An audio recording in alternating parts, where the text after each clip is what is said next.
அனைவருக்கும் வணக்கம். இது வந்து சண்டே எடுத்த வீடியோ. இன்றைக்கி சிம்பிளான சமையல்றனால வீடியோ போடல. சண்டே வீடியோ தான் நான் பார்ட் அப்லோட் பண்ணுறேன். நேற்று வந்து முட்டை மேகி செஞ்சு சாப்பிட்டுட்டு நானும் ஹஸ்பண்டும் வெளியே கிளம்பிட்டோம். போகிற வழியில் செம வெயிலாக கூலிங் கிளாஸ் வாங்கி மாட்டி நான் அப்படியே எங்கள் அம்மாவை போய் ஒரு விசிட் பண்ணிட்டு எங்கள் அக்கா வீட்டுக்கு போயிட்டோம். எங்கள் அக்கா வீட்டுக்கு போனால் பயங்கர டெக்கரேஷன். என்ன விசேஷம்னா எங்கள் அக்காவுக்கு வந்து 25th அனிவர்சரி செலிப்ரேட் பண்ணாங்க, வெட்டிங் அனிவர்சரி.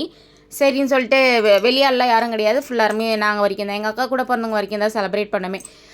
டெக்கரேஷன் பண்ணுறதுக்கு இந்த பக்கம் அந்த பக்கம் மாற்றிக்கிது ஒரு வழியாக டெக்கரேஷன் முடிஞ்சிருச்சு. சரி கேக் கட் பண்ணிவிட்டு லஞ்ச் சாப்பிட்லான்ற ஐடியா தான். அதனால் கேக்கும் லஞ்சும் வர வரைக்கும் வெயிட் பண்ணியிருந்தோம். அதுக்கு எல்லோரும் உட்காந்து ஜாலியாக பேசின்னு நம்ம குட்டியும் விளையாடிட்டு உட்காந்துட்டு இருந்தோம். சரி வர வரைக்கும் இந்த அன்னாச்சி பழம் இருந்ததா, சரி அதை கட் பண்ணி சாப்பிடுவோம்னு சொல்லிட்டு எல்லாருமே கட் பண்ணி சாப்பிட்டுட்டு இருந்தாங்க. நம்ம குட்டி ஒரு பக்கம் பலூனை வச்சு செம்ம அட்டகாசம் ஆடின்னு ஒயின்னு கத்தின்னு செம்ம அட்டகாசமாக இருந்தாங்க. இது ரொம்ப பார்க்கவே சந்தோஷமாக ஜாலியாக இருந்தது. அதுக்கப்புறம் கேக்கும் லஞ்சும் வந்ததுக்கப்புறமா கேக் கட் பண்ணி ஆரம்பிச்சிட்டோம். என்ன லஞ்சு அப்படிங்கிறத நான் பார்ட் 2ல் அப்லோட் பண்ணுறேன். மறக்காமல் சப்ஸ்கிரைப் பண்ணி சப்போர்ட் பண்ணுங்கள் ஃப்ரெண்ட்ஸ். பாய்.